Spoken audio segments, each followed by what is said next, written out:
I'll do this very quickly. When I was in Scotland, it's not really something that came into consideration too much because Scotland is very much its own thing in Great Britain.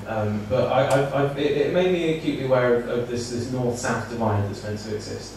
Very much like in America, you have the same, like the heartland states in the middle and then the coast. And you sort of, people talk about this north-south divide like it's an actual real thing. And I've spent a lot of time in the north, and I never really got the impression that it was an actual thing, like the north and south. What is north and south? They're just directions on a compass. That's all they really are, north and south. And they're all relative. Like, you could be in Manchester, which is quite along the north, but then again, Newcastle is even further north. So where's the north-south divide there? There's no real difference, really. The only time that the north and south, when you think north and south are the same, is up and down. That's all they are. But then again, you could live in the middle of the city and say you're going up to town, even though you're going to go downtown. It just doesn't make sense. And all these things that are put in place to separate us, to separate the north and south, the heartland states and the coast in America, they actually don't really matter. We're all the same people. Like, the north have got their pies and so do we. They've got their inner city football teams and so do we. They've had their incidents of terrorism and so have we. Like, ultimately, there is no difference between the north and south. We're all the same. We're all people in the same country.